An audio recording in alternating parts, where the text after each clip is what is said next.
Hello and welcome to the Freedom Footprint Show.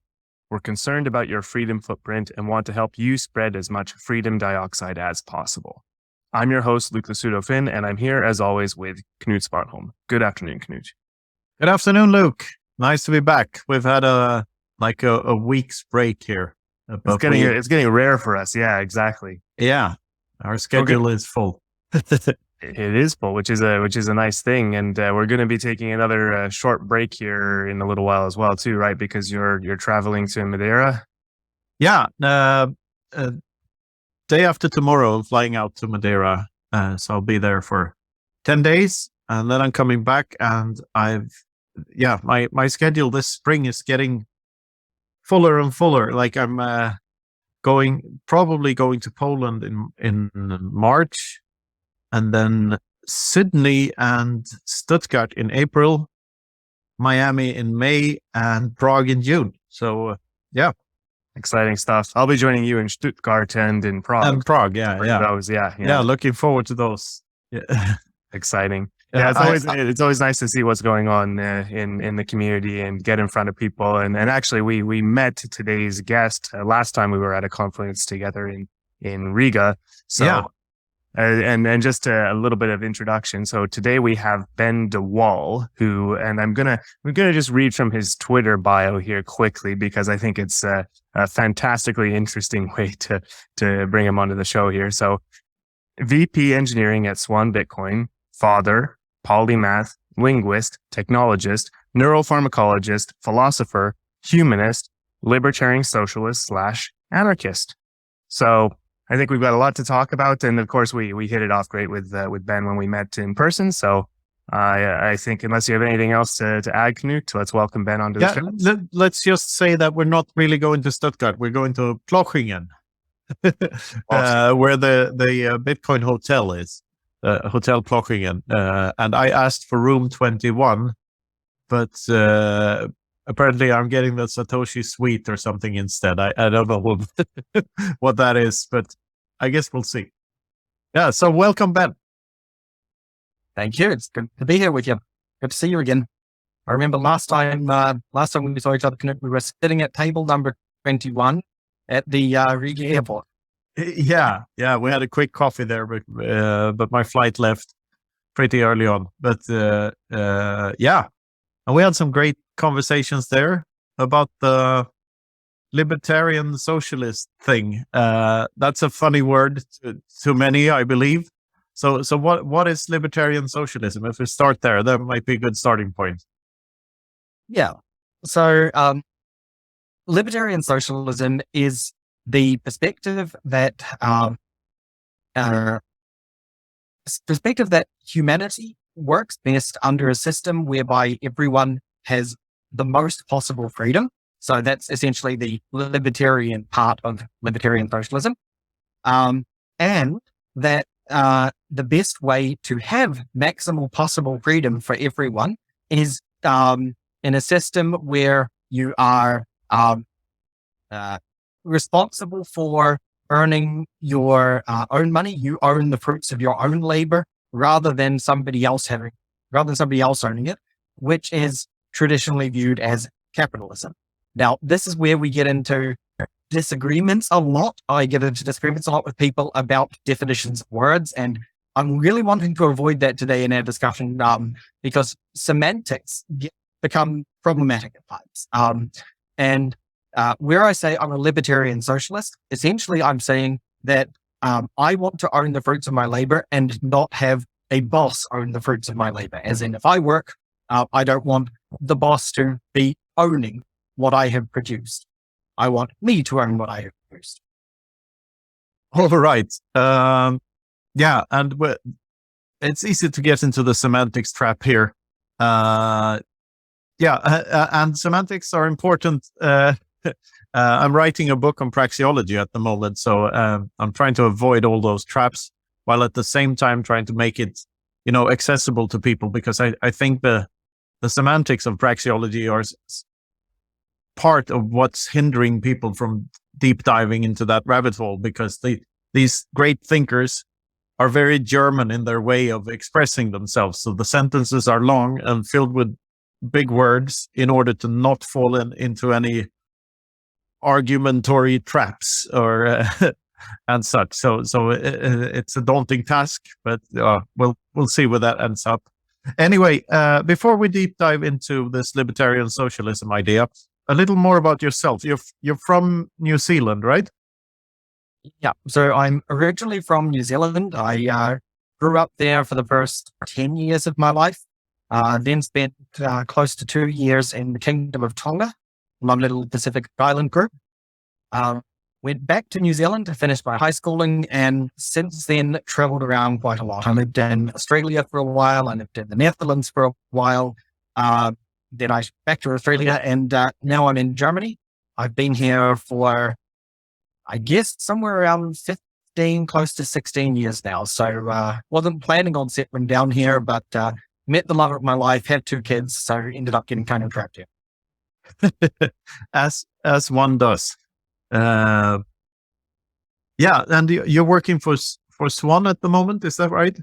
Yeah, as the what was that? The lead of the I don't remember your title there, but it's technical, right? Vice President of Engineering. So my background professionally is in software development. I spent a lot of time writing code. Then I kind of realized that I'm more interested in software architecture than I am in actually writing code. I care more about how the pieces fit together than what the code itself looks like. Became a system architect for a while at the company I was working for, and that just kind of naturally led into management roles. And I discovered actually I'm pretty good at organizing people as well. So, figuring out how to organize people looks very much like figuring out how to organize large components of code from my perspective there. They have specific inputs, they have specific outputs, and you just need to put them all together in the right kind of way to achieve a result. So it's how I ended up in management, and Vice President of Engineering at Swan. Is that the Polymath part of your bio? Yeah, the Polymath part of my bio is that I was diagnosed with Asperger's syndrome when I was quite young, so type of autism. And one of the things about Asperger's syndrome is having passionate interests about things for a certain amount of time and then just kind of losing it and moving on to something else. And there's a few which I've kept, like software design, like linguistics, and like Bitcoin. But I've gone through a lot of things. I've studied a huge amount of different things. I actually have qualifications in the most ridiculous list of things you can imagine. Actually, for example, I'm a qualified and licensed private investigator in the state of New South Wales, Australia. That's just one of the ridiculous things that I've done in my life. So you're basically Craig Wright, but for real. That's a disturbing way to put it. Has anyone asked you if you're a Satoshi?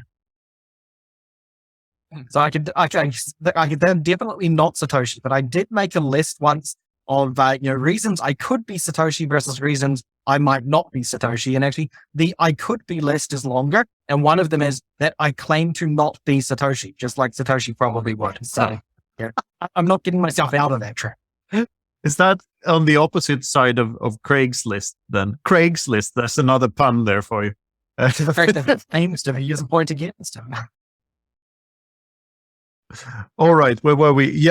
I stumbled upon a video, NHS video the other day about autism because I was curious. And there were a couple of autists, people diagnosed with autism who described what their reality was like. And I'm like, whoa, tick all the boxes. Like having a brain that feels like a volcano, just spitting out ideas all over the place all the time. And also, talking to other people and being, extremely frustrated with them not getting to the point, especially normies, of course, and all sorts of stuff that I ticked all the boxes. So I have no diagnosis, but I'm pretty sure that if they had been diagnosing kids when I grew up, I would tick off some of the boxes. Anyway, where were we with the libertarian socialism? So what does that look like in practice? Like, so you're allowed to keep the fruits of your labor. You're allowed to do what you want, but you're not allowed to have a boss. How do you square that? So essentially, probably the best place to start would be to say that libertarian socialism is a very old and well-established group of concepts, but it isn't a single thing. So, if you just, I hate using Wikipedia as an example, but it's just an easy place to point to. If you look at the Libertarian Socialism page on Wikipedia, you'll see that it links off to a whole lot of other things, like anarcho-communism, for example. I'm not an anarcho-communist because communists generally are against the idea of money, and I think money is a very useful thing. I think free markets are one of the best way to establish the actual value of things between people. So that makes me not an anarcho-communist. But I still fall under libertarian socialist, probably more specifically in the subcategory, which you'd call a free market anarchist. This is where we get into the difference. Okay, so free market anarchism, what does that actually mean, and why is that different to anarcho-capitalism? And that's the question most people get asked. Yeah, and why shoehorn the word socialism in there at all? Right, because essentially the definition of socialism, as I like to, as pretty much always been used throughout history, is that the means of production, distribution, and exchange are owned by the people as a whole, as a collective, rather than being owned by individuals. Now, what that means more concretely is that things like the ownership of a piece of land, the ownership of a city, the ownership of the air that you're breathing, the ownership of the commons shouldn't be held by individuals. And I would say a socialist perspective is that if somebody claims to own that, you say, no, you don't. All right. So you consider some social contracts to be invalid, or some contracts to be invalid. Yes. Contracts which make a claim to ownership of something which I would say cannot reasonably be owned. And that includes a lot of legal fictions. So good examples of legal fictions are things like intellectual property. Yeah, but sort of all libertarians are against intellectual property, or almost all. Like that's a very... Almost all. But how about this one then? The idea of a company being a separate thing to the people that make it up. So from a libertarian socialist perspective, a group of people can get together and work together towards some kind of common goal, and they can all, collectively earn the fruits of the labor of that collection. However, the moment you start saying, this is a company, which is a separate thing, and it has legal rights, it has some kind of, maybe limited liability, all of these legal fiction concepts, that's where libertarian socialists go, no, that doesn't exist. You're making something up here. And even worse, from a libertarian socialist viewpoint, you're making something up here, which from our perspective requires a government. Why the hell are you doing this? Get rid of the government. Yeah, that's a good point. I'm finding it hard to square, because a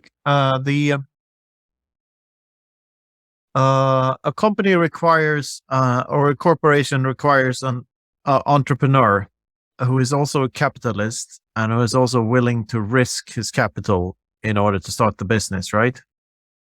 Can you define capitalist in this context? A capitalist is just someone who saves something for later use, and in this sense, to be an entrepreneur is to put that capital at risk.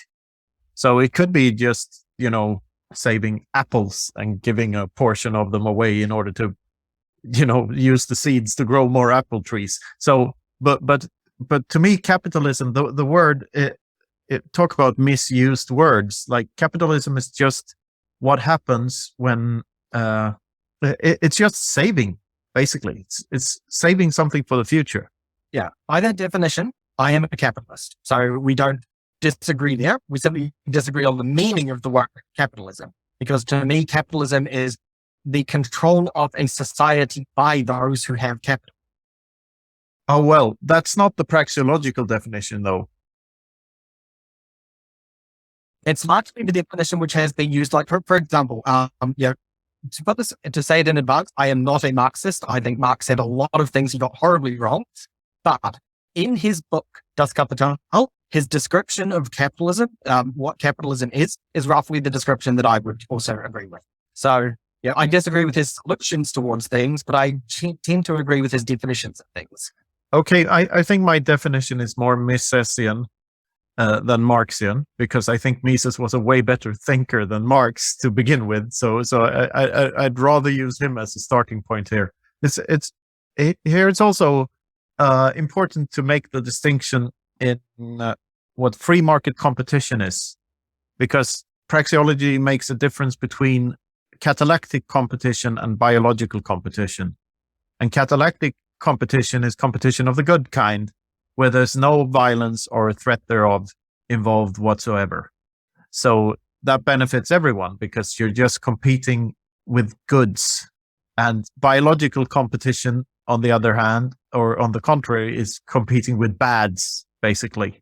So there's a loser in biological competition. And essentially, the idea of might makes right. Yeah. I can beat you up, therefore I get to take all of your stuff. That's and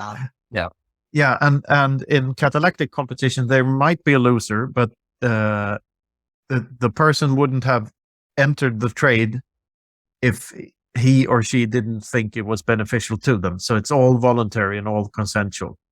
And it's to distinguish between these two, because the line gets blurred as soon as you add an interventionist component to the free market, which has always existed, by the way. So there's never been an absolutely free market. There's always been some sort of interventionism, just as there has never been. That is a really interesting point, because libertarian socialists, such as myself, would generally argue that capitalism, and again, using the word differently here, but capitalism, the way that we use the term, is intervention into a free market.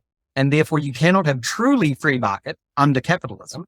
What way where you want to have free markets without this intervention that capitalism produces? Yeah, and I totally agree there if you use the word capitalist in the Marxian sense, but I wouldn't touch that with the 10-foot pole, or with the 21-foot pole for that matter. So I prefer the Misesian definition, which is basically just someone who saves capital, and capitalism is the result of saving for the future and letting catalactic competition do its thing. Do you maybe need to agree to pull the terms out of here just for a moment, that maybe the capitalism now is a dirty word for this discussion? It's not helpful to be looking at different terms here. Yeah. So what would we say instead? Because it's a bit like saying Bitcoin maximalist. It's a derogatory term, invented by the other side, and then it gets Bitcoin maxis like us take it to heart, and it becomes something else. But when Marx uses the term capitalist, he uses it as a derogatory term. To be fair, though, that the exact thing happens with the term socialist. So many people use the term social. Somebody who wants to steal your money through taxes via a large government and then redistribute it to everyone. People will. If I say I'm a libertarian socialist, there are people who will, of course, say that to me. They'll say, "Oh, you want to have a large government who steals all of my money and then redistributes it amongst everyone in order to try and help the lower classes or whatever." No, not at all. I have zero association with that description. All right. Yeah, that's good to know, because it takes me back to our conversation at the airport when you told me it's basically you don't think contracts that puts the employee into a state of voluntary enslavement as valid. So what that basically means is like a monthly salary or an hourly salary, that won't cut it. You need a share of whatever the product is. So contracts should all be what consensus network is, like the starfish model, where everyone gets a cut and gets to reap some of the fruits of their labor in accordance with what the contract states. Is that a fair description?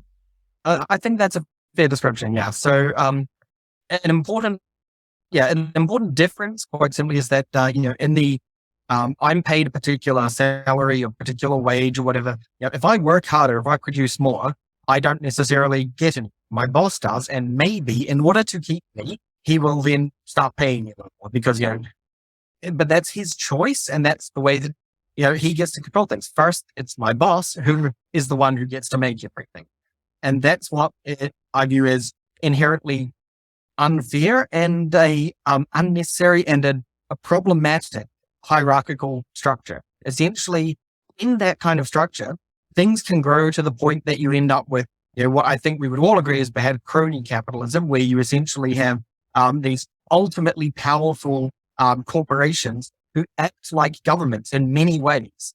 And that largely comes from their ability to have this first say over things. They get to say, hey, I decide whether or not I'm giving my employees a raise or not. Often people talk about competition being the way to solve that.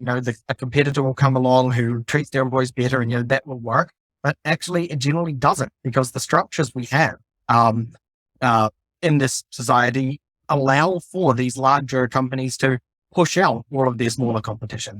They can crowd out and stop the competition from growing.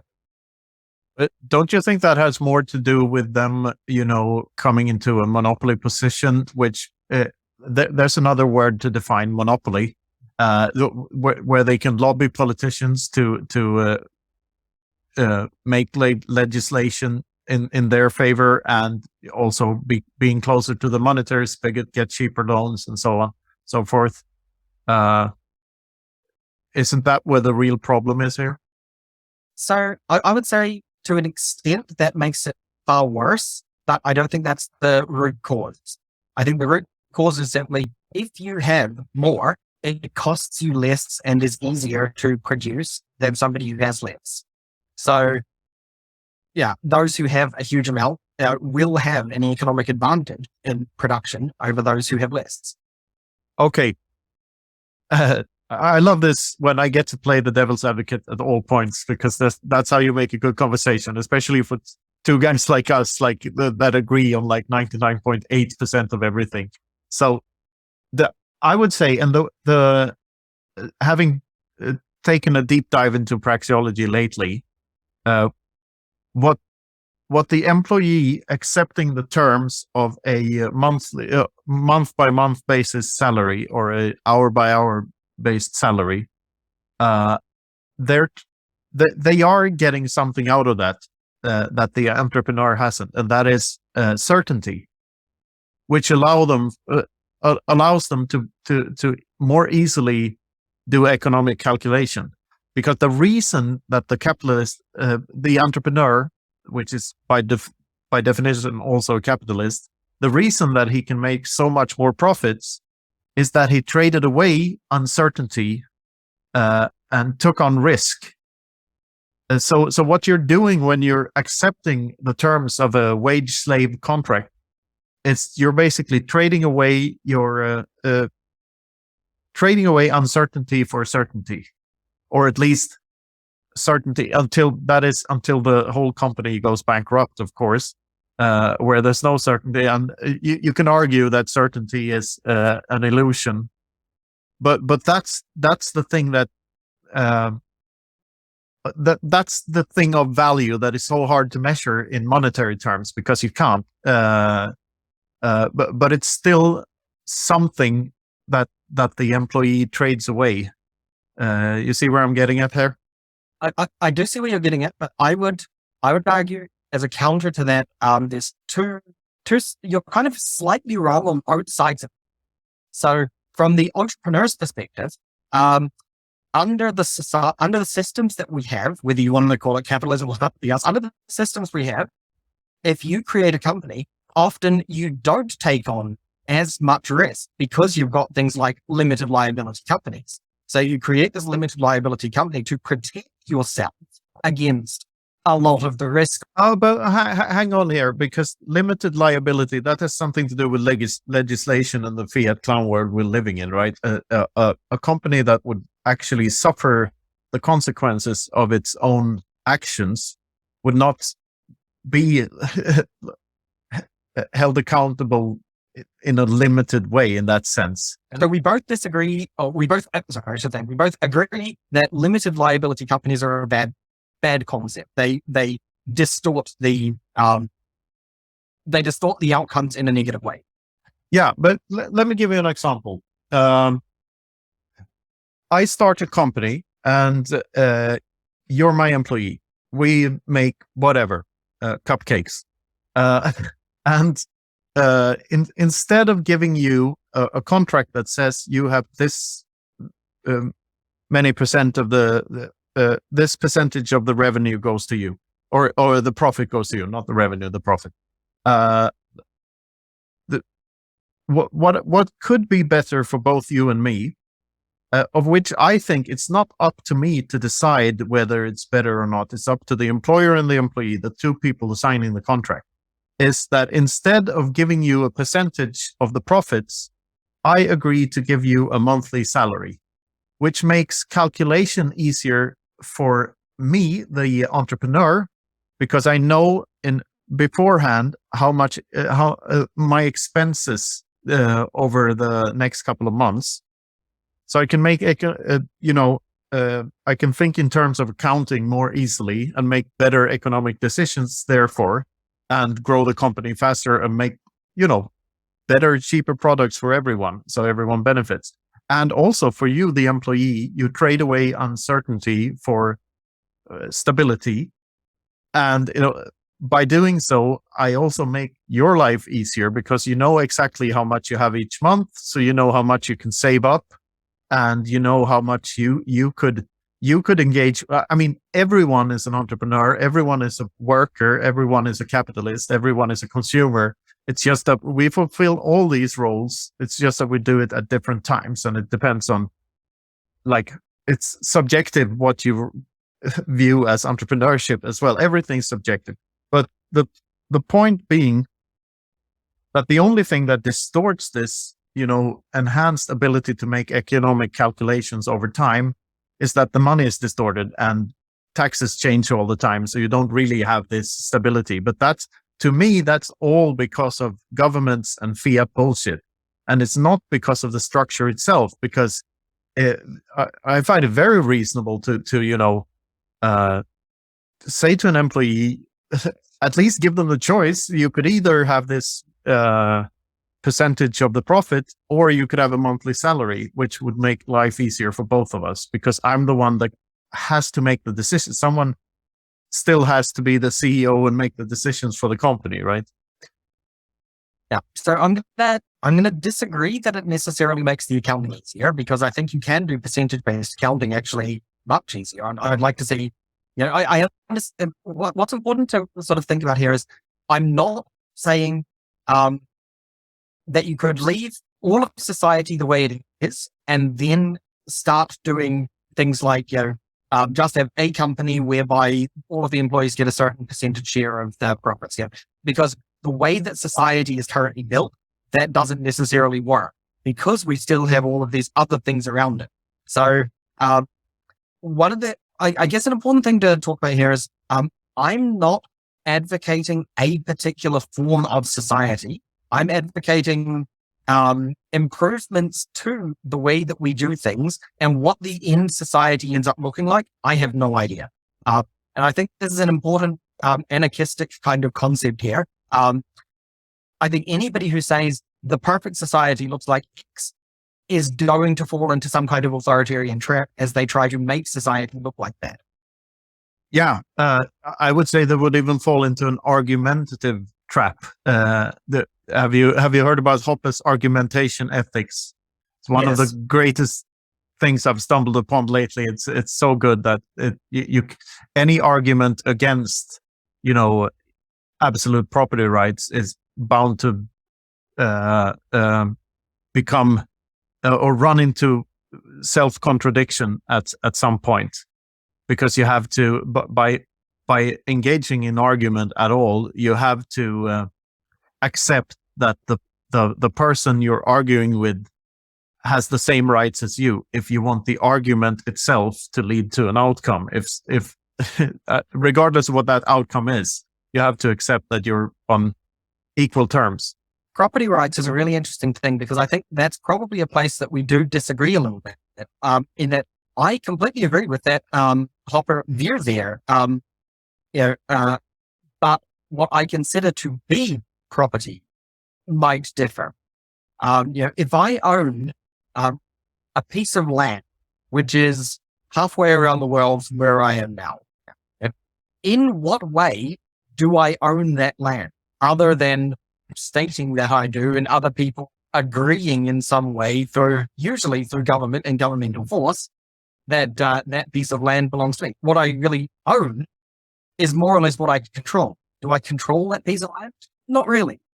But here we go into semantics again, and to the here we're into Rothbard territory and homesteading.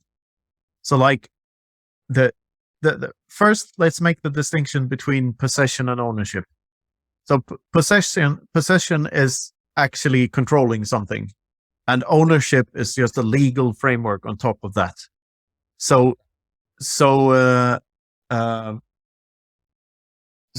if you own a piece of land halfway around the globe, you're not in possession of it because you're not there personally to defend it and put a fence around it or whatever, but other people can mess with it. The tricky part is when that gets into some type of legislation, and you have the legal ownership of something that is very far away from you, like say the Falkland Islands in the UK or whatever. And there's definitely a problem there, and I think it can we can tie that problem to law being centralized over time and not just being the village elders deciding on what the proper cause is, because like all of these problems stem from, or all societal problems stem from, two people arguing over who owns what. There's nothing else that causes problems really. So which is why it all boils down to property rights and the homesteading. So yeah, it's a tricky one. But I guess the first homesteaders and whoever acquired it over time by trade have the rights to that land, because land, labor, and time are really the three pillars of ownership, of means that you can use for certain ends. Like you have to be able to own land in order to do anything. Like we cannot take up the same physical space. This is an argument that both Hoppe and Rothbard makes a lot. Like if you imagine you're in heaven, so you have absolute abundance, you can have whatever you want, but you still run into a property problem because you cannot take up the same space as another person. So there has to be some ownership of land, right? And so, yes and no. So that to me isn't necessarily ownership of land, that's ownership of position. And there's actually an argument I use a lot. So sorry to kind of slightly jump off to a slightly different topic. It's an argument I use a lot against when people are talking about the non-aggression principle. I think the non-aggression principle is a beautiful idea that is completely and utterly useless when you try to implement it in reality, because everyone is going to disagree about what aggression is, and therefore you won't actually have a coherent agreement between people as to what actions are allowed or not allowed. And the perfect example being position. I am sitting on this chair. By doing that, I am removing your ability to sit on this chair. You could view that as an aggressive act. Should I therefore not sit on this chair? It's an absolutely ridiculous argument. And that's kind of the point. Yeah. Have you read The Ethics of Liberty by Murray Rothbard? A long time ago. So can't say it's a expression in my head. I really recommend rereading that, because like he's the one that he lays it out perfectly how to like it's always whenever you make it up to someone else than the person making the claim. This is sort of like we can go into atheism and define that word as well. Like the burden of proof is on the one making the claim, not the one refuting it, as Christopher Hitchens said. It's a bit the same moral ethics apply to property as well. So if I claim to own that chair that you're sitting on, it's up to me to, either forcefully take it from you, or to convince some type of jury or some type of non-aggressive legal whatever organization to make you leave your share, or to make that decision for me. But doesn't that just then fall back to might makes right? Doesn't it just fall back to whoever has the most force behind them as they control their will? In a sense, in a sense, it does. But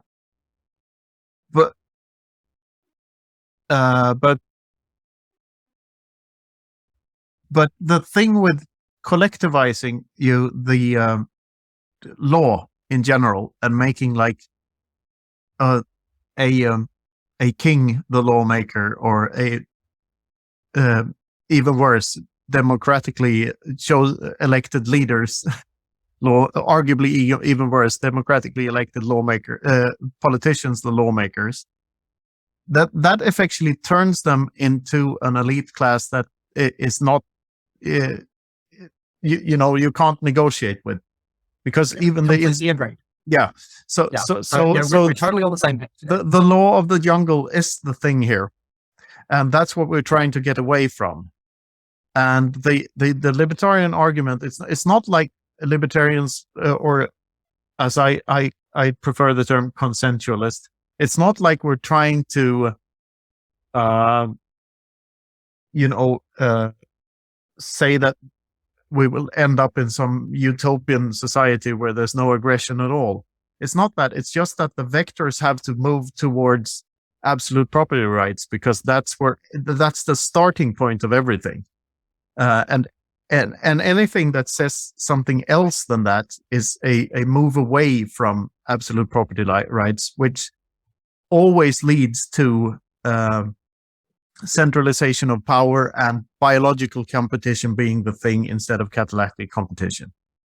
I'm not sure that's true, that anything that adds on top is necessarily moving away from it. So, because like I said, I would agree on absolute property rights. I would disagree on what we might call property. Well, okay, let's define that word. I say property is a relationship between a person and the means he chooses to reach certain ends. And it's a relationship that, you can consider something your property if you homesteaded it, or if you acquired it by trading with someone else. So homesteading is just finding something in nature. I found this stick, this is mine. And it's basically just an extension of the notion that you're in possession of your own body, therefore you own your own body. So it's very hard to argue against without falling into contradiction. To keep it simple, let's say I find a stick. That stick is now mine. I use the stick for something, I dig a hole with it or something like that. And then I put the stick down and I leave it. And somebody else finds that stick. Yeah. Stick is it? Is it my stick or is it their stick? Well, to them, it's their stick, and to you, it's your stick. And it's up to you to resolve that conflict with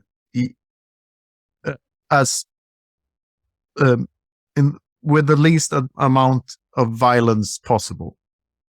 That's the optimal outcome. But here, this is the conflict. And as soon as you involve a third party that is not agreed upon by you two, like you could involve a third party, but the best scenario there is if you agreed on who that third party was. So like, oh, you found the stick, I found the stick, we're in disagreement. then we need to talk and find a third person that can resolve our dispute.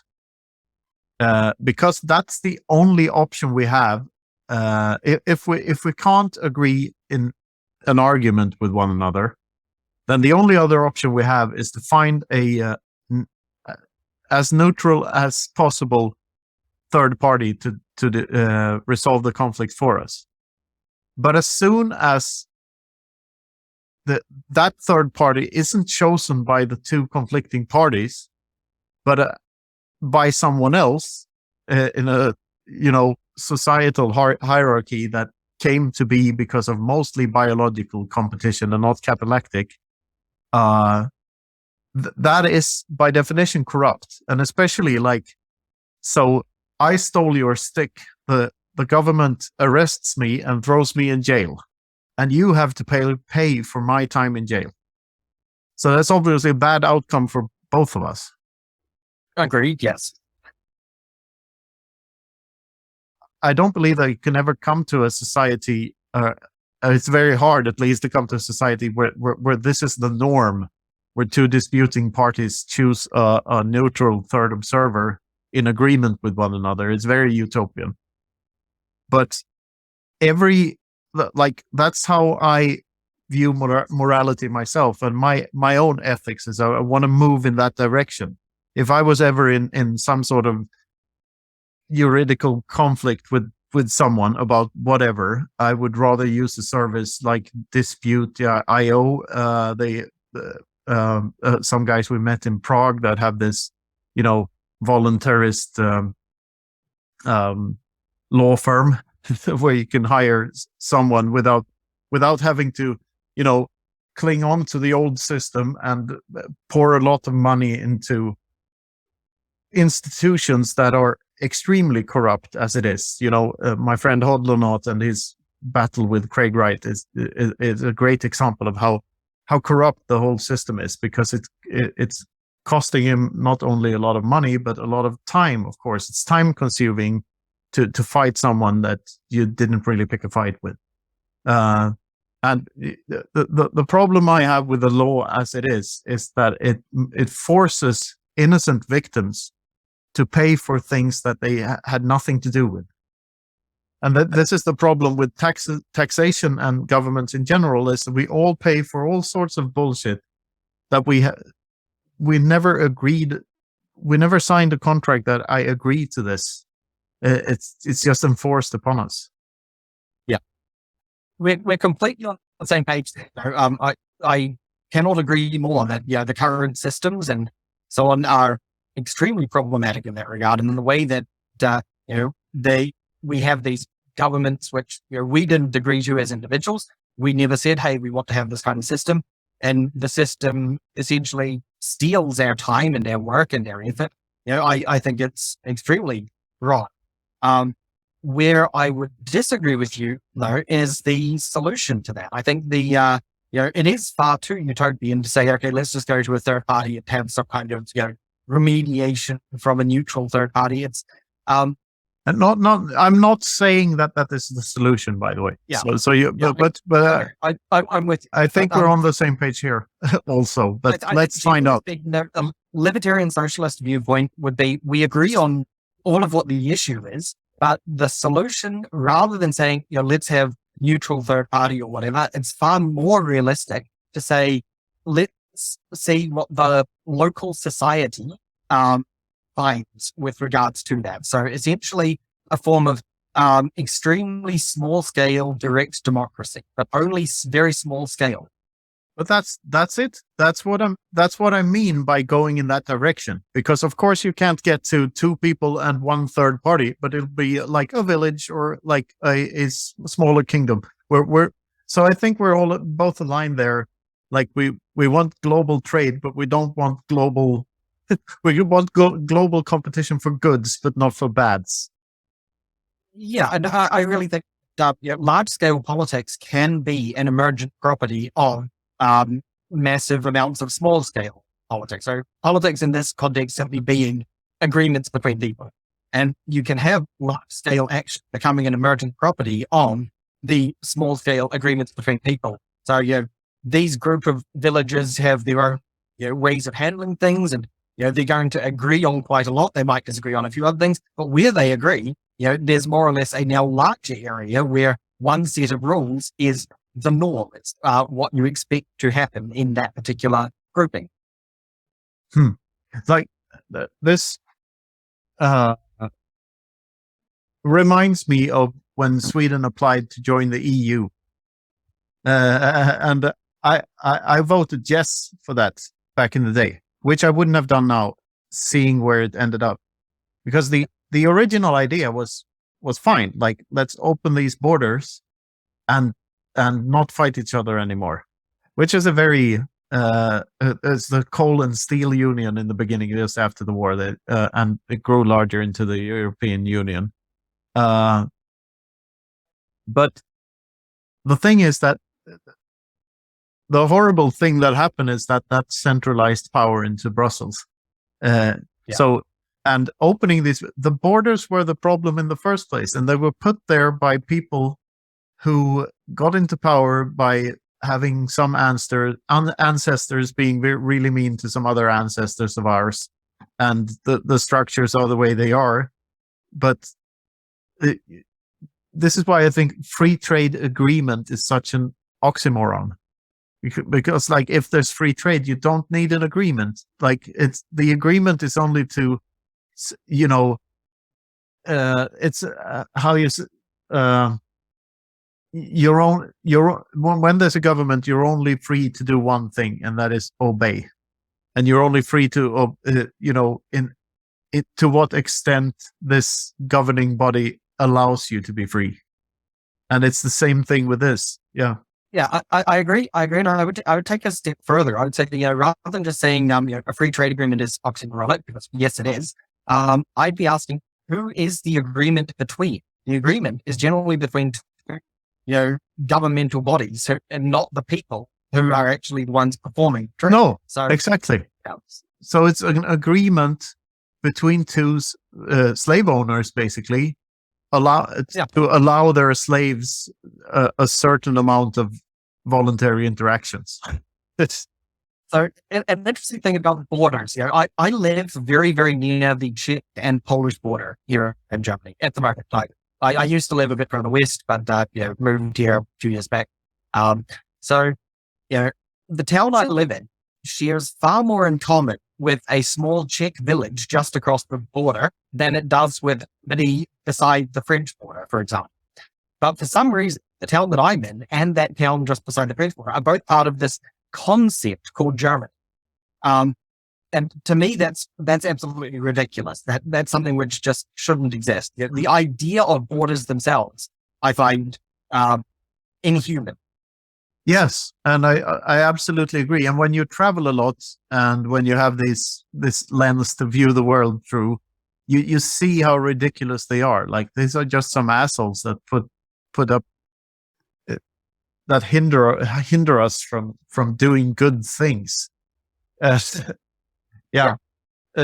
And now that we've established that all the disagreements mostly were differences in terminology, can I maybe come in and play the devil's advocate to a certain extent, but also queue up a couple of scenarios that I think will be interesting to explore both sides of this viewpoint? Okay. So first, I'm thinking of two issues that are usually listed as difficult to do under some form of libertarianism, and it's defense and immigration. The roads. The roads, I mean, let's not go there at all, but defense, to start with that one, is kind of this concept that if you have a big entity with a lot of power, the might makes right type thing that you said there, Ben. How do smaller entities, or entities that have decided to cooperate on a smaller scale, actually deal with that issue? And I want to hear from both of you, but maybe Ben. I don't get the question. Like you said, immigration and... those are the two scenarios that I would be interested in exploring, and maybe defense is one thing. How does a smaller scale community that has developed under these principles that you're both talking about actually defend itself if some larger entity says it wants to come attack which we're seeing an example of in the modern day with Russia versus Ukraine, regardless of the politics or anything else going on there. Yep. How does that work for both of you?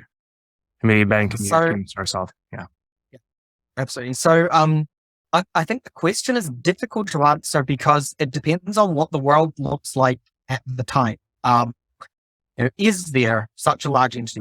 In the perfect libertarian socialist ideal, there wouldn't be these large entities who were capable of doing that because everyone is already in these small groups. However, obviously, that's not the real world. We have these large centralized entities at the moment, and if some small area decided, hey, we're going to try and be a libertarian socialist society, for example, Rojava, northeastern Syria, that's a libertarian socialist society right now.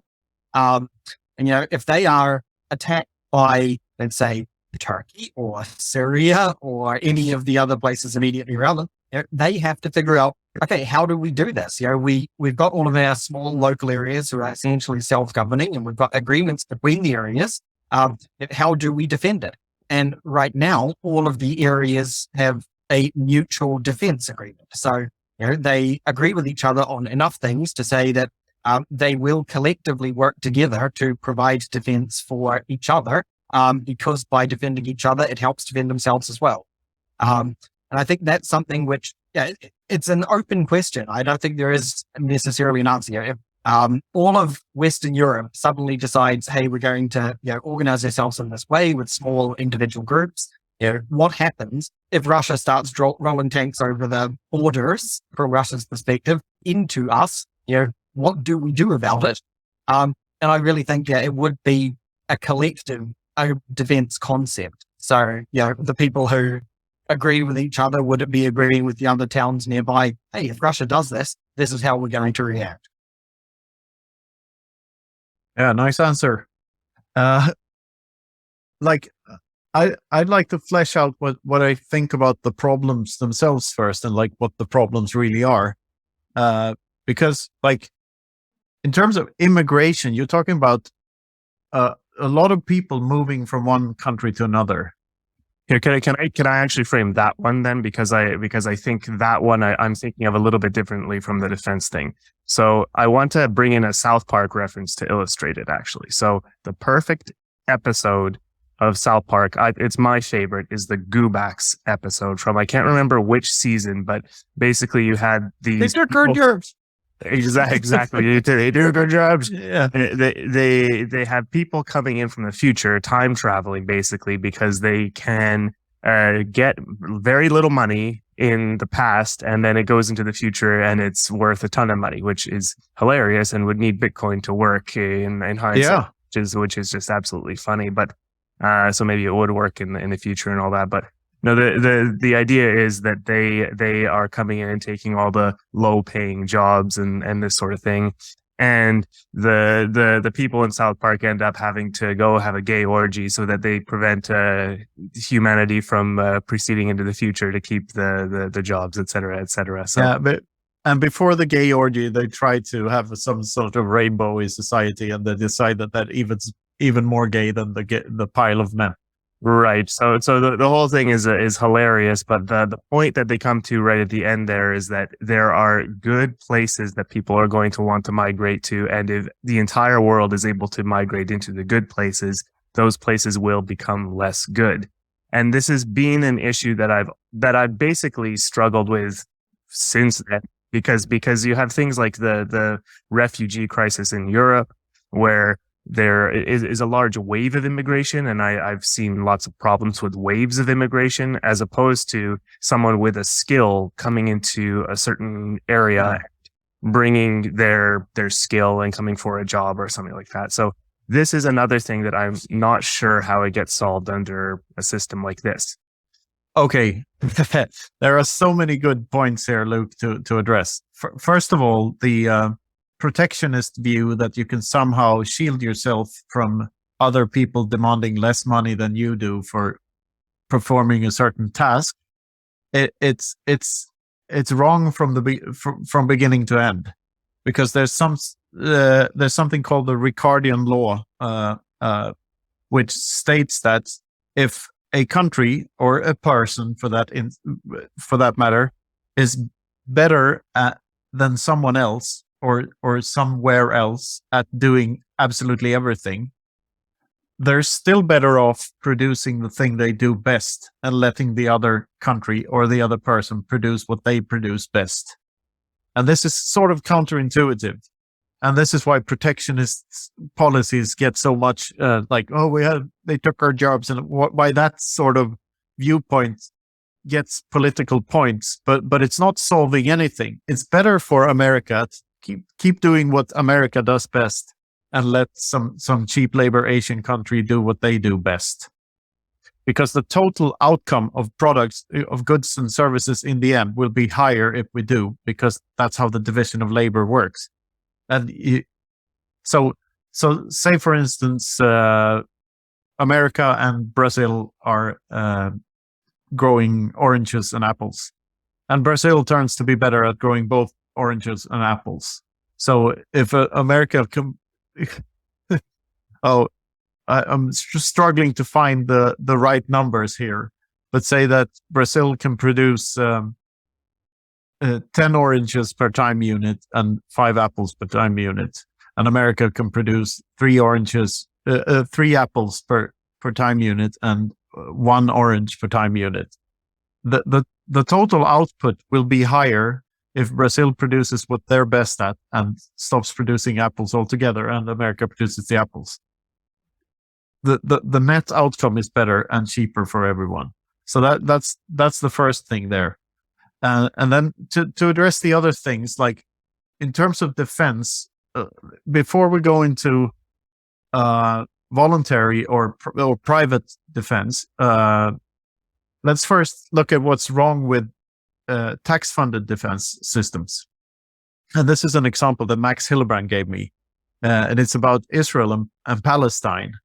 So Israel has a ton of money, and they have this complex drone system that shoots down projectiles, a robotic defense system that shoots whatever comes through their airspace to the other side from Palestine. And it costs them like $500,000 every time they do. But then Palestine they shoot like rocks through iron tubes that they found on some scrapyard somewhere with an explosive in the bottom, and they shoot a stone to the other side, and they trigger this extremely expensive defense system every time they do, because they fire at everything. So the problem that isn't solved by tax funded defense is how much defense, what's the correct amount. And usually, since we have, give me an argument for why the military budget should be higher in any country at all. Like, it's always too much, because you can always spend too much when you're spending other people's money. So too much is too much goes to defense and too much goes to the military everywhere. And that's the problem with tax-funded monopoly of power. It grows like a cancer, and it's pretty horrid. In terms of immigration, like if there were only private property, this wouldn't be a problem at all, because you decide who to let in or not on your own property. And that might sound harsh, but the reality is, like, if we had absolute property rights, everyone would be richer, and it would be much easier to be altruistic than it is now. We never see the alternative, because we're living in a world where there aren't no absolute property rights anywhere. So we're only seeing what tax-funded stuff can do, and we never see what a unhampered global free market, how positive of a force that could be. So we don't see what could have been because of this. And there's so much to be said about that, and how the free market can grow exponentially, like tax-funded stuff never can, because they, like the example I gave in the other episode with the apple farmer who can afford 1 tree the first year, 2 trees the other year, and then 4, and then 8, and so on, if he's allowed to keep all of his profits. But if you take 50% of it away, it never gets to the second tree. So the business can never grow, and this stifles the entire economy, and you get the Soviet Union. So my big the big point I want to make here is that Bitcoin fixes this because it fixes all of these issues literally, because it removes the profit incentive from aggressive behavior to some extent. Because what the I don't remember which book it is from, but in one of my books is a passage that says when you cannot know how much another person owns and you cannot take it by force very easily, it becomes much easier. The better way to get something of value back is to provide something of value to them. So it moves the what's it's called the Schelling point of violence, so that it becomes cheaper to be nice and more expensive to be not so nice, which in turn solves all of these other problems.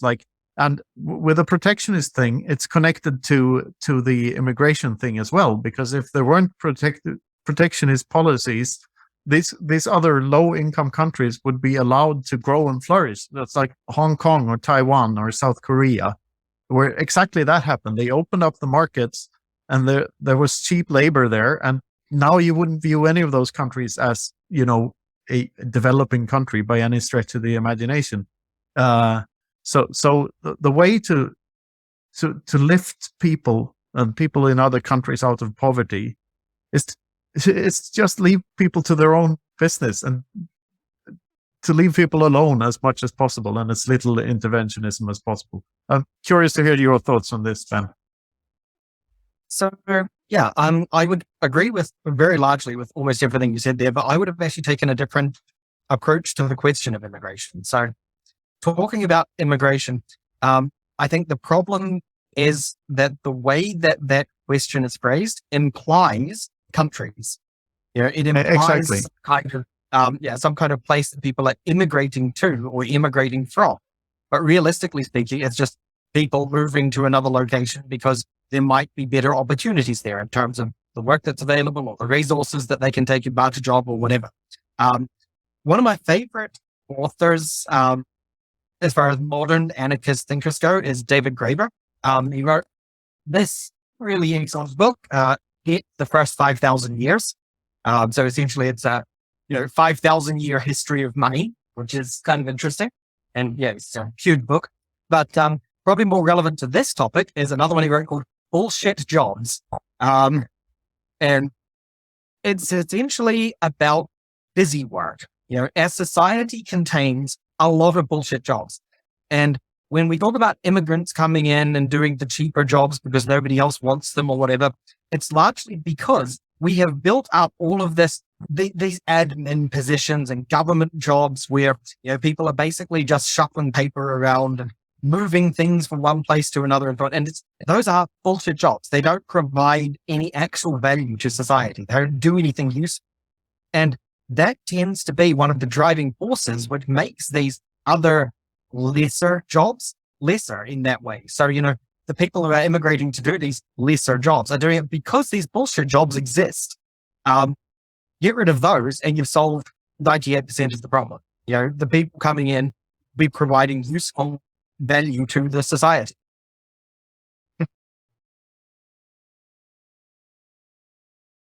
Downloading the book now. I have to read that. Yeah, I absolutely agree. And bullshit jobs are everywhere. Like most jobs are bullshit jobs. Like everything that has to do with the finance world is really a bullshit job. Anything that has to do with converting one currency to another, or even, just this bullshit day-to-day trading stuff, that's a bullshit job. It's not providing anything of value to anyone. And I think that like the financial sector, all of their so-called services, they're all, part of the fiat legacy.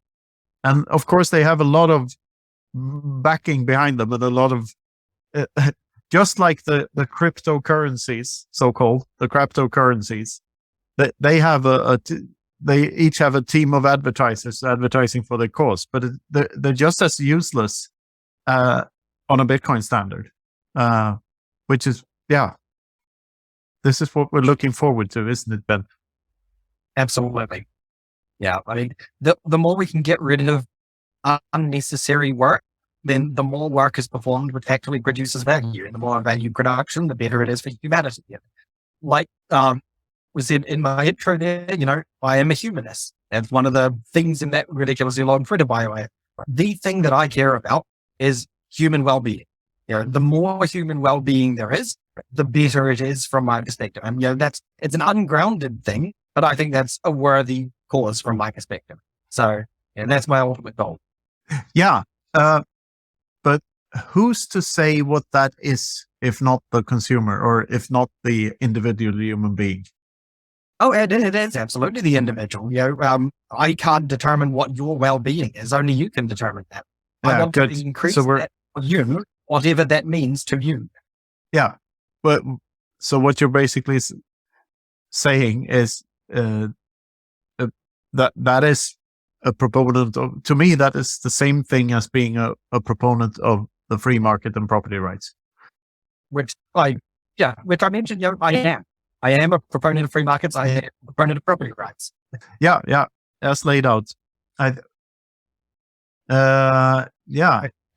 think I appreciate the answers there, and the reason I wanted to bring up both of those issues was because they're so frequently cited as reasons why you need the state and why you need some kind of mechanism of control that really transcends what the individual or the small scale units can do. And if I'm restating a couple of these things here, taking the taxes and the power of taxes out of it really takes the ability for the government to both provide a defense budget and to provide the mechanisms or to be the arbiter of who is allowed to come into a country or not. You take that power away, basically. And if there was no welfare state, for example, essentially there'd be no incentive for people to come on spec, essentially, to another part of the world. They have nothing lined up to do their no means of providing for themselves. Well, then they can't come because if a government isn't going to be giving them those things. And similarly for defense, I still wonder about the game theory on that there, how we get to a world where you don't have these massive defense budgets for the reasons of deterrence and all that. But I still get your points, essentially, that if we do get to a world where, well, the Bitcoin fixes this, like we all hope. Yeah, that's the path to that world, because every time we use nothing but Bitcoin for our goods and services, we not only, remove ourselves from that equation, but we also defund them in the long run. Like, we're nowhere near that point at this moment, but we're slowly but surely defunding the parasites, as I see it. Like, and those that can spend without cost, because the problem is always the ability to spend without personal cost. When you can do that, the resources will be misallocated. So, like, giving all the tax funds to a newly elected political leader is a bit like allowing that political leader to win the lottery. And lottery winners aren't usually, long profit. 3 generations down, that wealth is gone for sure. It's probably gone within a couple of years. So, yeah. Giving a teenager the keys to a fast sports car with no consequences if they crash it. Yeah, it's basically the same thing. Hiring an arsonist to run the fire brigade. So actually, I just have to be slightly controversial. Bring up another socialist talk point: the withering away of the state. That was a concept in socialism in the very early days. Marx and Engels working together described the withering away of the state, where essentially their idea was wrong, but their idea was, let's build a new state that then enables the people to self-organize and so on, so that the state becomes useless and it withers away. Their problem, the very first step, the create a new state part, that's what went wrong totally, and why the USSR was such an incredible shithole. It became this authoritarian, ridiculously overpowered state, and so on. But the idea of the withering away of the state is great. The idea is that the people can self-organize and make the state irrelevant. But the best way to do that is not to create a new state that somehow allows that, because they're not going to. The best way to do it is for the people to self-organize on their own and create systems like Bitcoin that make the state unable to exercise power. So you can have the withering away of the state without building a new state to do it. Here, my disagreement here is a funny one, because it's like, I hate the term systems like Bitcoin, because I think Bitcoin is that system, and trying to introduce anything else like direct democracy or whatever is bound to fail. Like, because like, if we truly want the people to thrive through their own free will and by cooperating with one another, the only thing that hinders that is that we don't have apolitical money. But now we do. So that's the mechanism for allowing people to. I don't think that's the only thing hindering it. So, I agree. Bitcoin is a huge, huge part of the puzzle, but, I think you actually need to have more than that. You need to have people willing to do things like self-organization. I don't think people are going to just, switch to Bitcoin because they feel like it. They're going to switch because they're going to have reasons to do that. But here's the subjectivity thing again. Like, how do you measure whether a person has hyper Bitcoinized or not? Like, or how much of a Bitcoiner a person is? Even no coiners are Bitcoiners, because they live in a world in which there are Bitcoiners. And as long as you've heard the word, you are affected by it in some way, shape, or form. And whether you choose to agree on this rule set and play that game or not, that's entirely up to you. But I struggle with finding like an objective judge to say that, oh, this worked and this didn't work.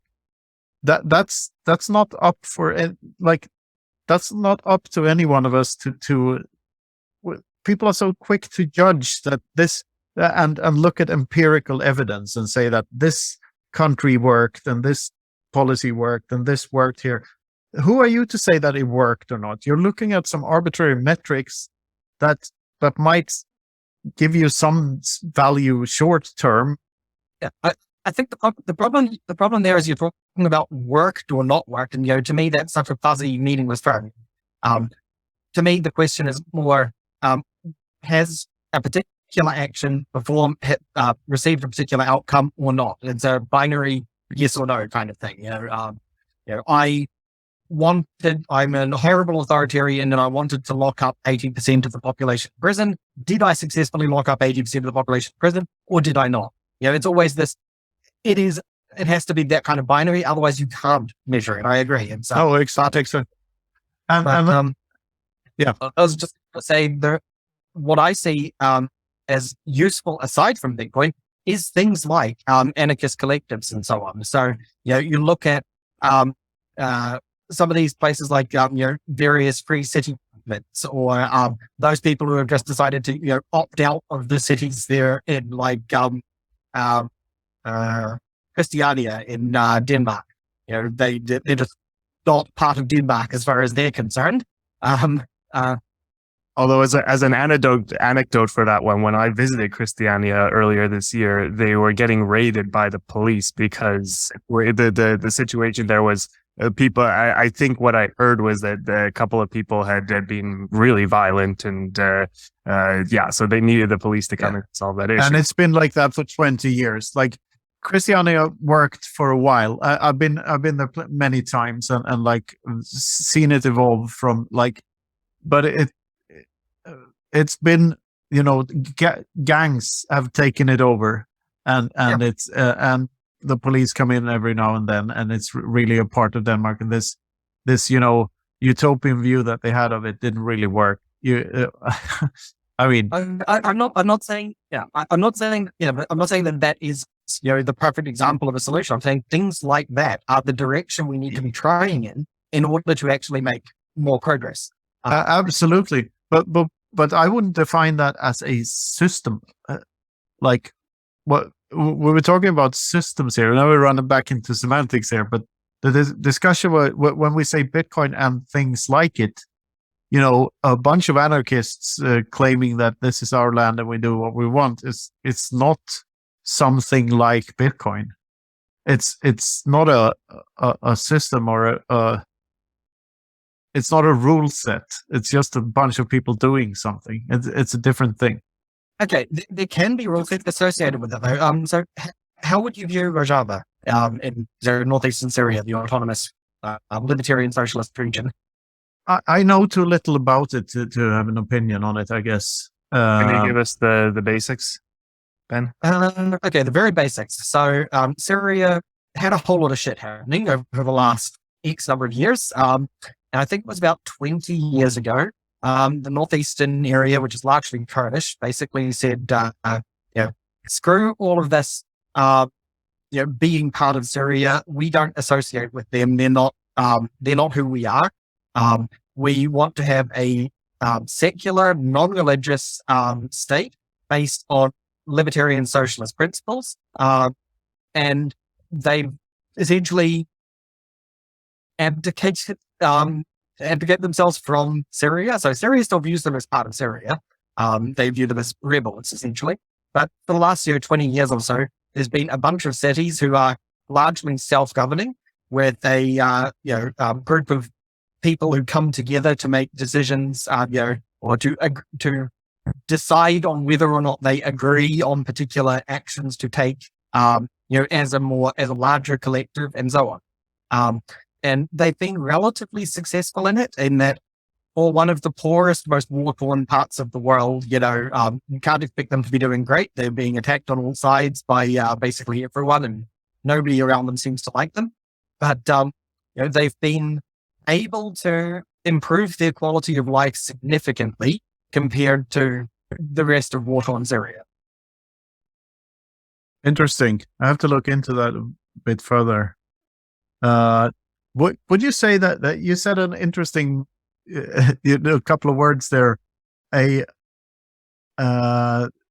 secular state? Is there such a non-religious state? Can a state be non-religious in your mind? So more for the more classical definition of religion. Yes. So basically, to put it in context, all of these states around them are Islamic states. They have something in their law which is based on Islamic law. They view Islam as a state religion. If you are not Islamic, you have perhaps less rights, or things are managed for you differently in all of the sector. They specifically reject that and say your religion is irrelevant. Perhaps the wording state there is also problematic, but it's always difficult to talk about an area like Rojava and say, are they a state or are they not a state? Because from their perspective, they are a independent or a multiple set of independent groups who are coming together for common cause. But they tend to be referred to as some kind of state or pseudo state. Could you actually spell that? Because I'm not even sure if I know. Rojava. Rojava. Okay. Thanks. And that'll help our listeners as well to go educate, because honestly, I knew nothing about this. That's fascinating. It is a really fascinating kind of product. Yeah, it's like I said, it's war torn. It's still, so it's built itself out of Syria, so you can't expect too much from it. But I think they're making good strides for the situation that they're in. Nice. We have to look into that, Luke, and learn a little bit more about Syria. We should anyway, I think. I agree. And in terms of the goal sounds fantastic. And I think probably, in my view, the execution is the key, right? And same with the Christiania example. It's kind of good intentions are only go so far as what they manage to achieve. And in some sense, good intentions can also lead to a lot of wasted effort. And I think that's the case with Christiania to some extent. It's a beautiful part of the city and generates a lot of tourism, and that's nice. But maybe the goals of this Rojava is more fundamental, because to compare the conditions of Copenhagen and hipsters in Copenhagen is very different from people in more hippies in Copenhagen. Even they started in the 70s, and but if you ever go to Copenhagen, make sure to stroll around in Christiania. Don't go to Pusher Street and the center of Christiania, but walk around it. There are some really nice houses there that these old hippies built back in the 70s. It's a very nice looking area. Parts of it, at least. Yeah. So from one thing to another, another one of those chaotic ideas came to mind here. There's been a debate lately about these ordinals. Have you heard of them? They call it NFTs on Bitcoins, and I think it was Udi Wertheimer that managed to put a JPEG into a Bitcoin block that turned out to be 4 megabytes big. And I'm curious of your opinions, if you have any, on this whole. Is this an issue or what? Because I certainly have an opinion as usual, but I'd love to hear your thoughts. So my general opinion is, I think it's kind of a stupid thing to do. I think it's equally as pointless as any other kind of NFT. You're essentially just putting an image somewhere, tagging it, and then saying, okay, this thing has value because I say it does. But realistically, it's a stupid picture stored there. From the Bitcoin perspective, however, thinking about what influence does it have on the chain and so on, I don't care. I think if you are paying for block space, then you should be able to pay for that block space and store whatever you want in it. I think the actual economic value of transactions is long-term much higher. So they will get crowded out and become outpriced by real economic activity. Yeah, I totally agree. And calling this a technical attack is the social attack in my mind. It's a very weak social attack. And the social attack is calling Bitcoin flawed and saying that, look at this, Bitcoin has NFTs and stuff. That's the social attack. And it's going to be very costly in the long run to do that. And what people say they are for or against is that doesn't matter to Bitcoin. What matters is what software you choose to use. And it's sort of like that.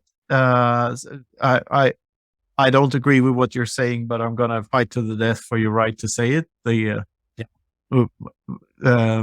Evelyn Beatrice Hall, I think, and often misquoted to Voltaire, which Giacomo Zucco made an excellent little change to in Riga. I don't care what you pay, but I'm going to fight for your right to the death for your right to pay it. So it's a bit of that thing going on. I don't necessarily like people like Udi putting JPEGs into the blockchain and making the blocks bigger, but I'm going to fight to the death for the right to do it, because it's none of my business. If that's the longest chain, that's the longest chain. So have fun staying bored. If somebody willing to pay the appropriate fees to do so, then okay, they've paid for that block space and they're using it. And if I want that block space more, then I can pay more. Exactly. Block space, or as I like to call it, time space. Time space, yes. Yes. So time space is a scarce resource, and it's criminally underpriced at the moment, because what people don't realize is that at any given moment you have approximately 10 minutes to make a permanent tattoo into the world's 8th wonder or 21st wonder, which is the time chain that is more permanent than any tattoo can ever be. So you have this time to make a statement there, and whether that is a monetary statement, you just make a transaction, or whether you choose to incorporate some other data into the time chain. It's up to you, and you can still do it very cheaply. It'll cost you, if you do it on a Sunday, late on a Sunday, it'll cost you less than $1 to make a statement for the rest of humanity to study for thousands of years. Can I go and be the devil's advocate one more time here? And bear in mind that my technical understanding of this is limited. I've done my best, but probably, Ben, I think you got a better technical handle on this, definitely. But the main argument that I have with the Ordinals is that they're using the so-called discounted space that I believe was added in SegWit. And they're also somehow making use of Taproot. And as the whole thing comes together, they're essentially paying a quarter of what it costs for the monetary transactions. And what you get is essentially data that is being charged for a lower rate. And my problem with that isn't actually that they're doing it, or even that the SegWit and Taproot have enabled that. It's just more like, what if you, as a node runner of Bitcoin or a person using Bitcoin, doesn't want to download all these damn JPEGs, or maybe more seriously, child porn, which I believe actually has already happened years ago too. So to conclude this and pose the question is more like, what do you think of ideas where, say, there is something to bring this stuff out of nodes so that it's just not taking up space on everyone's node unless you're actually there for the ordinals, especially if it could be done in a way that preserves all the application level usages. Combination, do you have any thoughts on that? And is there any, the one thought specifically about the discount? Do you have any feelings about that? Ben? Yeah. So I think calling it it is using the witness space, which is 1/4 the price of the rest. So you're correct. But this, to make it clear to the listeners, that's a quarter of the price per byte. Yes. So it's, and a JPEG is still taking up a lot of space. So it's more expensive than just making a transaction to put a picture on the blockchain. Exactly. And that's pretty much what I was just about to say. Is it's wrong to think of it as being some kind of, it's cheaper to put JPEGs on the chain than economic activity. It's not, because JPEGs are much larger than an economic transaction by far. So sure, they're paying 1/4 per byte compared to the economic activity, or at least some of the economic activity, because of course the witness data of the economic activity gets the same discount. So there's no, at least part of that is therefore the same. But yeah, to talk about it as being cheaper is essentially to make an equivalence between a byte of economic activity and a byte of a JPEG. And I think that's a false equivalence. I don't think there's any real way that you can say those two things are equivalent. So I don't care that they're getting this discount. I think economic activity will still outprice it eventually. Economic activity is more valuable than storing JPEGs. That's a simple fact. So doesn't matter if it's 4 times, 8 times, whatever. So there's that.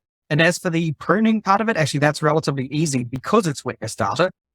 It's very easy to write some node software which says, oh, look, this witness data wasn't useful witness data from my perspective. It's just a JPEG, so I'm going to drop it. That's actually a fairly easy thing to do from a technical perspective. That's nice. So the technical part of this that I don't get is how Taproot affects your ability to this, if at all. It really doesn't. They just it wasn't realized until after Taproot. You can use Taproot to do it, but you actually could have done it without Taproot. So because witness data, that's all in the SegWit upgrade, and because this whole NFT thing and, putting data on the time chain, it's been around for quite some time. I mean, my certificate from my MOOC course in digital currencies back in 2016 is hashed into the blockchain. And in that course, we learned about these artists that tied, their specific artwork to something on the blockchain, and also like why that is so pointless, because as soon as you ties anything in the time chain to something in the physical world, the whole security model breaks down because of that tie. That will inevitably be the weakest link in the security. So you don't need the security of the blockchain. It's just pointless to anything but on-chain data. So the whole NFT thing, it's all a big buzzword salad, and on the other chains are just code salad. Yeah, it's the exact same Oracle problem that you have with doing logistics on a chain. Essentially, saying, okay, we're going to track these technical goods. It's meaningless. It's pointless. It serves no value purpose whatsoever. People want to play with things, and they're going to experiment, and they're going to try stuff, and they're going to find out it doesn't work. And that's okay as long as they're paying for the space. I don't care what they're paying to use it for. So they can do their experiment. They can be wrong. They'll figure out they're wrong eventually. That's fine. Yeah, and this is the price we have to pay for the Lightning Network, basically, because that's what SegWit, the big thing that SegWit enabled. Without SegWit, no Lightning Network, and without the fork wars, no SegWit 2x movement, and none of all that. And that was the confirmation I needed for seeing that Bitcoin was really run by the users and not by some conglomerate. I'm going to switch my camera over for a second to my iPhone. Hopefully this will work. Sorry, here we go. This is the printer above me. So, SegWit from back in the day. I have far too much. Oh, yeah. You fought in the block size wars on the front lines. Yeah, I don't know, and definitely that's a good little clip. We'll definitely make sure that goes in there. So, I think we've kind of reached a kind of natural spot here now, and we've covered a lot of topics, especially this political thing, which to really hammer home, I think both of you were saying the same thing, just from different terminologies, which maybe that's something we can do another time, is explore the origins of these differences in terminologies in a way that kind of we can flesh out a little bit of the perspective difference, because I think that's really what we're talking about, is a perspective difference, but a lot of very similar things. And then some technical discussion and some interesting other stuff there. So I think this has been a really good one. So is there anything else you'd like to mention? I guess either of you. Yeah. When will I see you in real life next time, Ben? Like, maybe we should do that off camera, but you're planning to go to any conference? Yeah, you said you're going to be at BTC Prague, right? Yes. And sure. Yeah, I'll be speaking there. My daughter will as well. So we'll see each other there. Yeah, that'll be great. You want to join us for the Pantera concert afterwards? I'm with my daughter, so probably not a good idea. She'll be 12, but yeah. That's Pantera age, isn't it?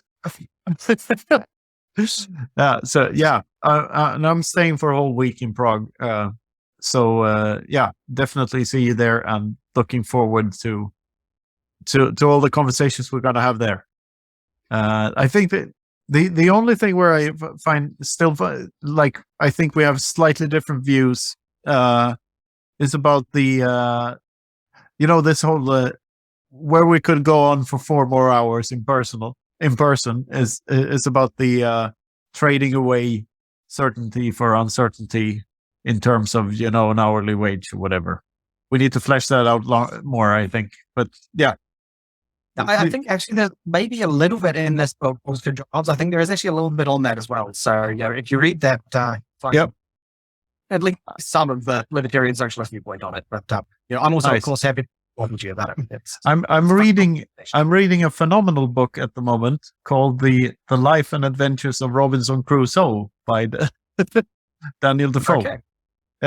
So I'm rereading that. I haven't touched that. I read it in Swedish for ages ago, but I'm listening to the original novel, and it's perfect because I'm using it for my praxeology book. I'm going to incorporate Robinson and Friday there in a lot of places, and I'm like trying to probably turning it more into him being a main theme of the thing, and it's very well written and a gripping novel. So if you haven't read Robinson Crusoe, that's the tip of the day. Read Robinson Crusoe. I'm familiar with the basics of the story, like I think almost everyone is, but I haven't actually read it. Nope. It's free on YouTube. Free on YouTube. Very good. I'll toss a book recommendation in while we're all doing that. The one that I'm reading that actually, while you were talking about the origins of the USSR ban, that I'm reading right now that talks a bit about that. I'm not done, so I don't know how it ends. It's The White Pill by Michael Malice. Oh, yeah.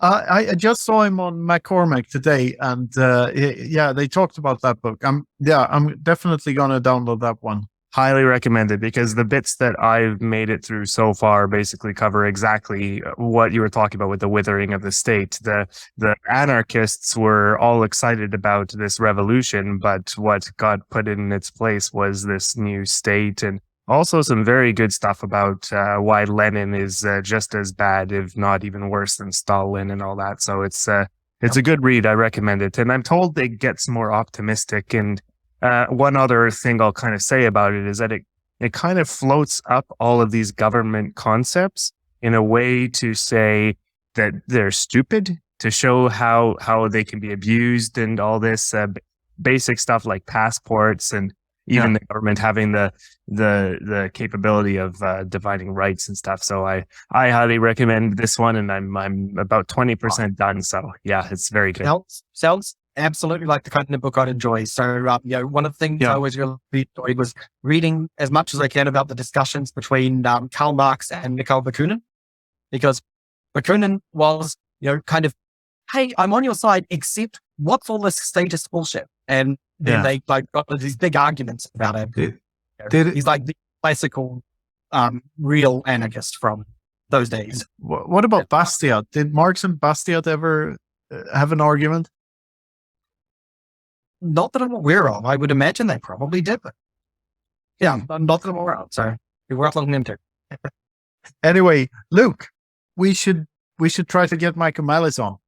If McCormick can do it, we can. I love the guy. So Michael, if you're listening to this for some odd reason, welcome anytime. Reach out. This will be your welcome, Michael. That's his catchphrase from his podcast. His podcast is your welcome, as in YOUR welcome, and so he always says this will be your welcome to his guest, because it's a grammatical error, but not. Just like his first book is Dear Reader, as in the play on Dear Leader from the North Korean, and he's basically making a racist accent, which is hilarious. So, anarchists, good times. But yeah, hey Ben, this has been fantastic. Seriously, this has been one of my favorites that we've done so far. I've liked every single one, but I really enjoyed seeing the interplay of you two, and it made me think a lot personally. So I look forward to seeing you in Prague, and there's no way you're by the sounds of it, you're not exactly close to Stuttgart, but the Bitcoin conference. I've been thinking about going over there, but I haven't actually decided yet. So. Mate, how far are you? Like, how many are you? So Stuttgart's like driving all the way across Germany, which is it's only like 5, maybe 6 hours drive, but yeah, that's a bit of a stretch. Well, you'll have me and Knut there if you want to come. So and we'll be there for a couple of days. Yeah, all right. Great. Well, hey, all right. Thanks again. Can you tell us where people can connect with you, or anything you'd like to mention, direct people towards? Sure. So I guess the easiest way to find me in general is on Twitter, just at Ben_Deval. So just my name. Aside from my work at Swan Bitcoin, I actually also have my own consultancy company, bitcoinerconsulting.com. So if any of your listeners need technical help, so I don't do anything financial. I'm not going to tell you when to buy, when to sell, all that kind of rubbish. But if you want to implement Bitcoin in your business, if you need Bitcoin advice of any kind, bitcoinerconsulting.com. That's kind of my site. Great to hear. Ben, it's been a fascinating conversation as always with you, and looking forward very much to meeting you in real life next time. So, Absolutely. cheers. And open invitation to the show anytime to continue these conversations, by the way. Sounds good to me. Yep. All right. Thanks Take again. care. Guys. Bye. Live This has long and been the Freedom- prosper. Say that again, Knut, seriously. And I do it just to annoy you because you're a Viking nerd, so I have to put some sci-fi reference in there. You know that, right? perfect. Thanks. All right. It's been the Freedom Footprint Show. Thanks for listening.